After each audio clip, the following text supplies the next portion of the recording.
Hello दोस्तों, horror nights 2.0 में आप सबका वेलकम है। अगर आप लोग हमारे चैनल पर आए हो तो वीडियो को एक लाइक देकर चैनल को ज़रूर से सब्सक्राइब कर लेना और ऐसे ही और भी इंटरेस्टिंग कहानियाँ सुनने के लिए बेल नोटिफिकेशन को ज़रूर ऑन कर लेना। अगर आप लोग हमें अपनी कहानियाँ भेजना चाहते हो तो डिस्क्रिप्शन में आपको हमारी ईमेल आईडी और इंस्टाग्राम का लिंक मिल जाएगा। आप लोग हमें वहाँ पर अपनी कहानियाँ सेंड कर सकते हो। तो चलिए करते हैं हमारी आज की कहानी को शुरू। साल 1950 का ये एक चौंकाने वाला किस्सा है जो कि रानी बाज़ार नाम की एक जगह का है। यहाँ राम प्रकाश रहता था जिसकी बेटी को 5 साल की उम्र में कैंसर हो गया था। कई डॉक्टरों को दिखाने और इलाज कराने पर भी उसमें किसी तरह का सुधार नज़र ही नहीं आया। होते होते एक रात कैंसर ने उसकी बेटी की जान ही ले ली।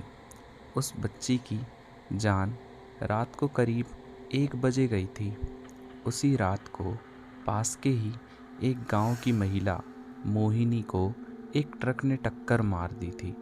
मोहिनी के परिवार वालों ने पूरी विधि के साथ उसे अंतिम विदाई दी।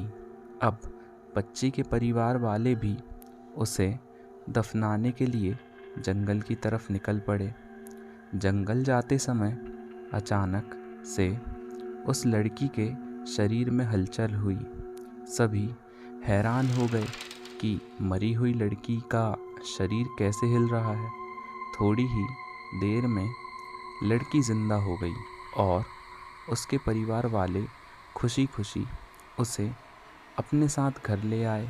किसी को इस बात की भनक भी नहीं थी कि उस लड़की के शरीर के अंदर उसी रात ट्रक से टकराने वाली मोहिनी की आत्मा घुस गई है। बच्ची जब से मौत से लौटकर आई थी तब से ही उदास और चुपचाप एक कोने में बैठी रहती थी। एक दिन उसकी माँ ने उसे खुद अपने हाथों से खाना खिलाया और मामा के घर लेकर जाने की बात कही।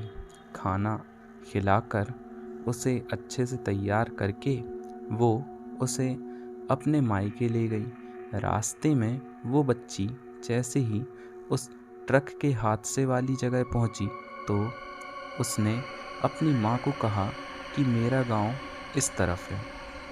माँ ने उसकी बातों पर बिल्कुल गौर नहीं किया और उस बात को हंसी में टाल दिया। कुछ ही देर में वो अपनी बेटी के मामा यानी अपने भाई के घर पहुंच गई। 1-2 दिन बाद मामा जी के घर के आसपास ही बच्ची के अंदर घुसी मोहिनी को अपनी पड़ोसन सिमरन दिखी। उसने ज़ोर से उसे नाम से पुकारा।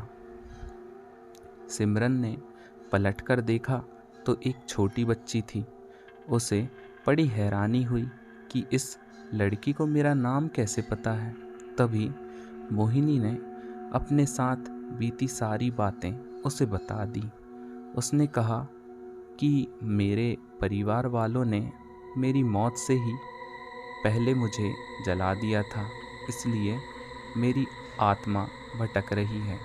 उसी दिन इस लड़की की भी मौत हो गई थी तो मैं इसके शरीर में घुस गई। सिमरन ने ये बात अपने गांव जाकर सबको बता दी। पूरे गांव वाले और उसके रिश्तेदार मोहिनी से मिलने के लिए उसी बच्ची के मामा के घर के पास पहुंच गए। उस लड़की के अंदर रह रही मोहिनी की आत्मा ने सबको एक एक करके पहचान लिया। कुछ देर बाद बातें करने के बाद वो अपने परिवार वालों के साथ अपने घर चली गई।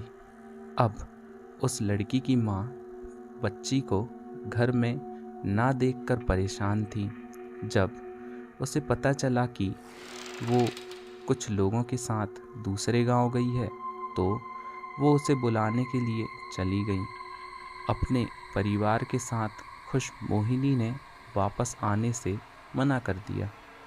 पास के ही लोगों ने उसे समझाया कि तुम्हें दोनों परिवार के साथ रहना चाहिए, इससे सभी को खुशी मिलेगी, तुम किसी एक परिवार को दुखी नहीं कर सकती हो। इस बात को सुनने के बाद लड़की के शरीर में रह रही मोहिनी अपनी माँ के साथ वापस आने के लिए तैयार हो गई। अब वो दोनों परिवारों के साथ खुशी खुशी रहने लगी। तो दोस्तों, ये थी हमारी आज की एक छोटी सी कहानी। आप लोग को ये कहानी कैसी लगी हमें कमेंट बॉक्स में ज़रूर से बताइएगा। और जो लोग भी ये कहानी या इस चैनल की इस कहानी वाली वीडियो पर नए आए हैं, वो प्लीज़ इस वीडियो को एक लाइक देकर चैनल को ज़रूर से सब्सक्राइब कर लेना और बेल नोटिफिकेशन को ज़रूर से ऑन कर लेना, ताकि जब भी इस चैनल पर कोई न्यू कहानियाँ अपलोड हों तो उसकी बेल नोटिफिकेशन आप लोग के पास सबसे पहले पहुँचे और आप लोग उन्हें सुनकर एंजॉय कर सकें। दोस्तों, अगर आपके पास कोई ऐसी हॉरर कहानी है, भूतिया कहानी है, जिसे आपने किसी रिश्तेदार या अपने दोस्तों के द्वारा सुना हो, तो आप हमें शेयर ज़रूर से कर सकते हैं। हमारे डिस्क्रिप्शन में आप लोग को हमारे इंस्टाग्राम का लिंक देखने के लिए मिल जाएगा।